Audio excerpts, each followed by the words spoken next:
반갑습니다. 최종원입니다. 지난주 화장품 관련 이슈를 제대로 찝어드리고 관련 이벤트 대장주로 세 종목을 꼽아드렸죠. 그 관련주 오늘 영상에서 후속 공략법 공유해 보려고 합니다. 시작 전에 하단에 있는 구독과 따봉 버튼 눌러주시고 본론에서 현 상황 대응법과 그리고 후속 흐름 공략법에 대해 꼭 체크하고 가시길 바랍니다. 그럼 시작합니다.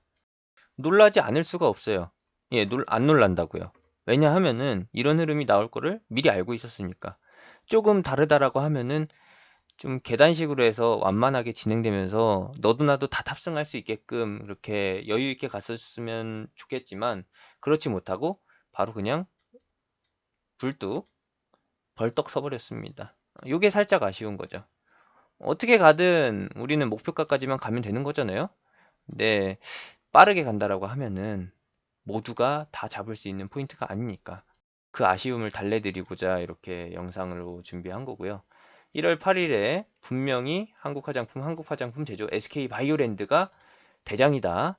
아모레퍼시픽이나 연우는 시가총액이 크기 때문에 뒤에 세 종목에 비해서는 재미가 없다. 그러니까 이런 두 종목 빼고서 세 종목 노리자라고 말씀드렸던 게 지난 영상이에요. 슈퍼직장인 채널 구독하시고서 지난주 영상 보시게 되면은 다 확인하실 수가 있습니다. 자리를 보게 되면은 이 자리죠. 한국화장품, 한국화장품 제조 마찬가지. 그리고 연우 아니죠. SK바이오랜드.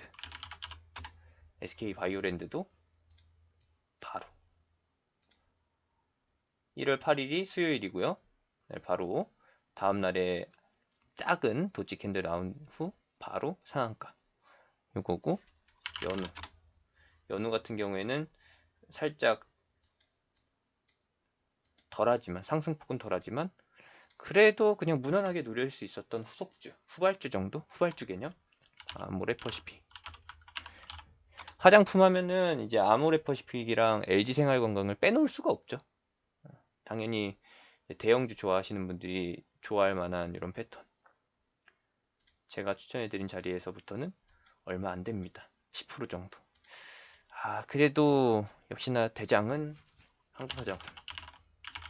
물론 따라오는 종목들이 많았습니다. 오늘 같은 경우에 화장품 관련주 상한가는 없었지만 그럼에도 불구하고 만족할 만한 흐름은 잘 나와줬다. 다만 아쉬운 거는 오늘 뒤늦게 이 종목들에 따라가신 분들이 물리셨을 거라는 거. 그게 좀 아쉬운 거죠. 당초 이 영상에서 설명해드린 내용은 무엇이었죠? 시진핑의 방한 일정. 그 전에 기대감으로 인해서 상승하는 화장품 관련주. 화장품 관련주뿐만 아니라 화장품 그리고 뭐죠? 면세점 그리고 화장품 그리고 엔터라고 하면은 한류 엔터에서 한류를 따지게 되면은 뭐 한국을 넘어설 자리도 없고요. 한류 문화를 좀 포괄적으로 본다라고 하면은 면세점이나 화장품 한국을 대표하는 한국의 이미지를 담은 상품들이 다 한류에 포함되기 때문에 그룹으로 묶어볼 수가 있습니다. 이제 파생되는 거는 여행 관련주 그리고 끼어가기로 조금 넣어볼 만한 중국주 윙이푸드, 컬러레이, 홍션그룹, 크리스탈 신소재까지 제가 항상 이렇게 고집해서 꼽아드리는 중국주가 바로 이런 것들이죠. 이 중에서도 일단 1대장은 화장품이 차지하게 됐다. 2대장은 면세점. 실적 부분에서는 면세점이 가장 핫하고요. 그리고 테마 부분에서는 화장품. 이제 세 번째로 엔터 부분은 수급이 좋아할 만한 명분이 생겼습니다. 바로 한류죠. 사드 보복 해제 이후에 한국 출신 아이돌의 중화권 진출. 이것이 가장 주목되고 있다라는 거. 언론에서는 계속해서 누구를 다루느냐? BTS의 중국 진출.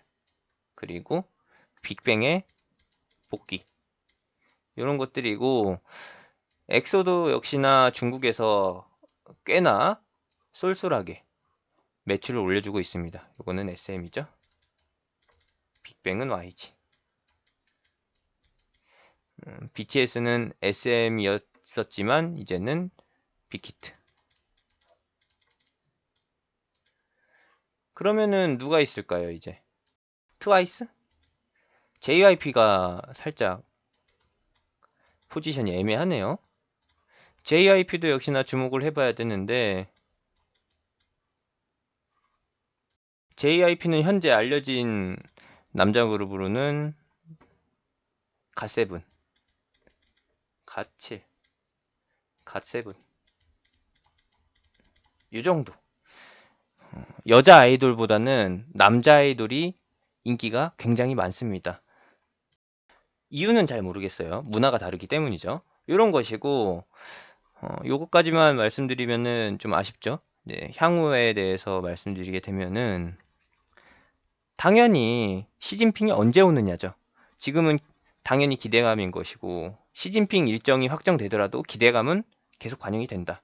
그러면은 현재 초반 시세가 급진적으로 진행이 됐으니까 이 다음은 어떻게 진행되느냐.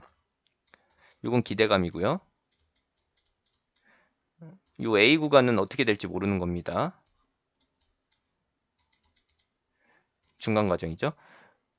이 포인트에서 B 포인트에서 시진핑 일정이 확정이 되게 되는데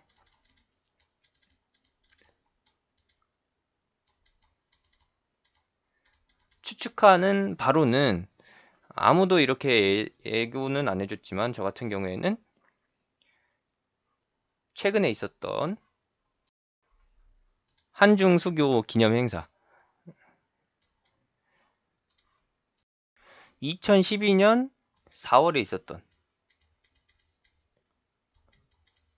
한중 수교 20주년 행사 이게 성공적이었거든요. 이때는 사드 보복이 발생되기 전 한반도에 사드가 설치되기 전에 가장 크게 반영됐었던 일정이기 때문에 여기가 포인트라고 보는 거고요.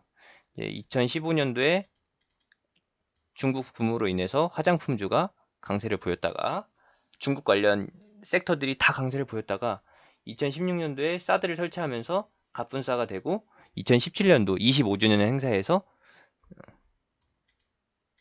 아무런 반응을 못 보였죠. 2017년도 행사 같은 경우에는 사드 보복 해제 기대감도 없었어요. 매년 설날, 춘절이나 아니면은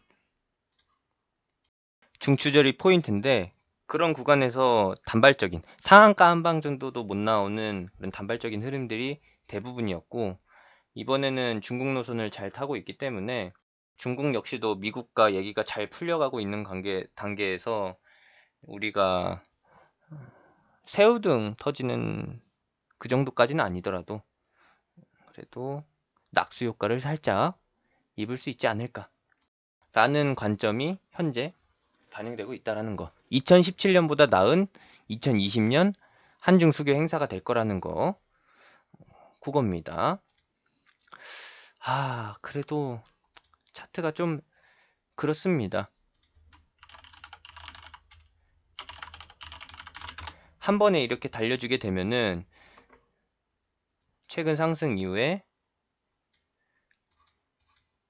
횡보 구간을 걸치는 게 이게 필수예요. 이전 구간처럼 A 구간처럼 완만하게 진행된다라고 하면은 이런 식으로 진행된다라고 하면은 3월 포인트로 해서 볼 수가 있는데 다음 흐름을 볼 수가 있는데 지금처럼 이렇게 급등을 해버리게 되면은 알 수가 없어진다. 그래서 지금 현재 상황에서 보게 되면은 큰 눌림이 진행되면서 박스권이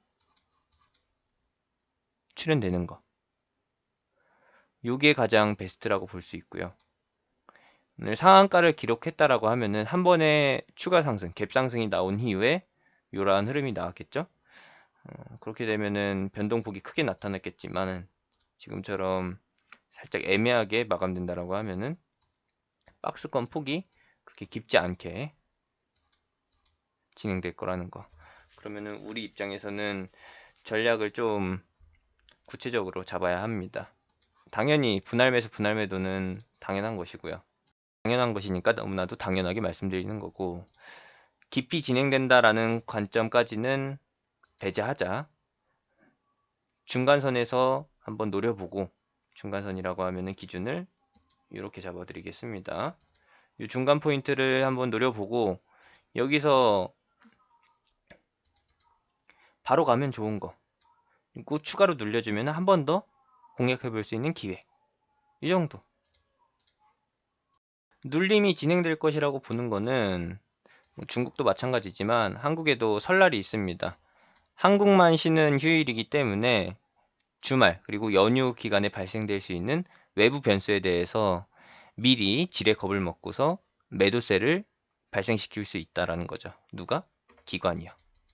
근데 기관은 아무 일이 없을 걸 알면서도 우려를 만들어내면서 깎아내릴 겁니다. 무엇을? 시장을요. 지수를. 코스피와 코스닥을.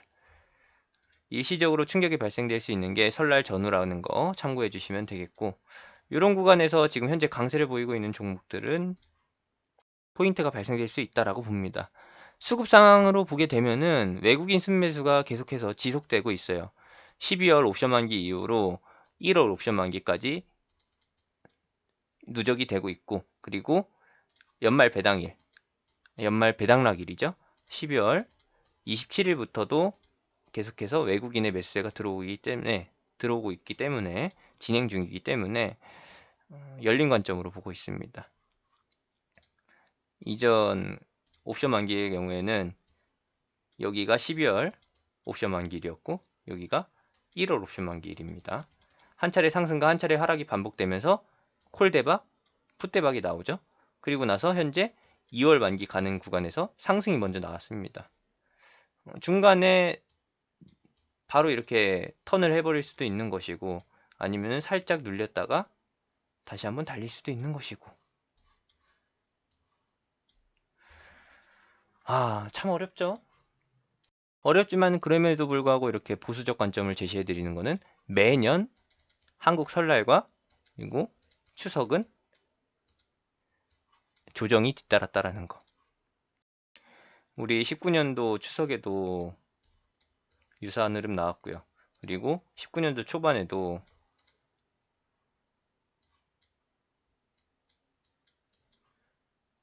설날 기점으로 해서 조정이 발생됐던 거 기억하실 거고요.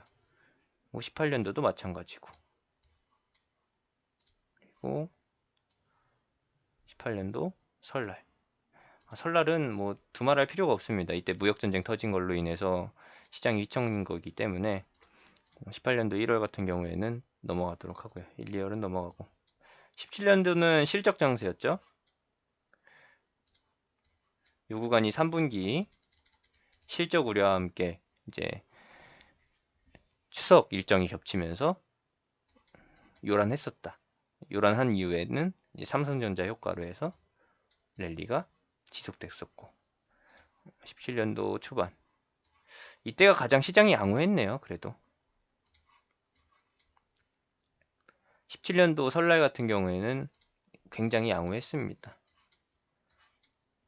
16년도는 공포죠, 공포. 2월달 첫 주, 둘째 주가 설날 기간이었는데 이때 금리 인하였고요. 그리고 하반기로 넘어와서는 브렉시트 이슈가 계속해서 시장을 눌렀고, 회복은 됐지만 결국에 이제 미국 대선과 국정농단 사태, 국내외 이슈가 겹치면서 파란을 일으켰었던 10월, 11월. 아찔합니다. 이런 아찔한 흐름이 올해도 나올 것이라는 거. 그거는 너무 장기적인 얘기인 거고, 이번 설날 주의해야 할 필요가 있다라는 거 참고해 주시고요. 영상이 살짝 길어지는데 그래도 마무리는 짓도록 하겠습니다. 결론은 설날에 발생될 수 있는 시장 조정에서 포인트를 노려보자라는 게 팩트인 거고, 그리고 설날 중국 기준으로는 춘절이죠. 춘절보다 현재 높게 평가되고 있는 게 시진핑 방한이에요. 이번 시세가 춘절 6호 유입 기대감이라고 하면은 다음 더 큰 시세는 시진핑 방한에서 나올 거라는 거. 그러면은 오늘 보여줬던 시세는 최종적으로 보여질 시세의 일부분이라는 걸로 결론을 짓고요. 눌림 포인트는 분명히 올 거니까 오늘 못 갔다고 해서 아쉬워하지 말고, 오늘 물렸으면은 이제 다음 흐름을 준비하기 위해서 비중 축소로 살짝 대응했다가 눌림 구간에서 다시 한번 더 비중을 늘려보는 이러한 전략으로 공략해 보시는 게 맞다 고 말씀드리면서 마무리하도록 하겠습니다. 저는 제대로 집어드렸고, 이번 포인트는 역시나 방탄소년단 이슈만큼이나 아쉽지만 아쉬움은 뒤로 하고서 다음 포인트를 노려볼 것이다 라는 걸로 마무리하겠습니다. 다음 포인트 같이 공략해 보실 분들은 영상 하단에 있는 링크 또는 댓글에 있는 링크, 영상 끝나고 나오는 아이콘 클릭해서 제가 운영하는 톡방으로 들어오시면 됩니다. 그럼 같이 공략할 수가 있겠죠? 이상으로 마무리하겠습니다.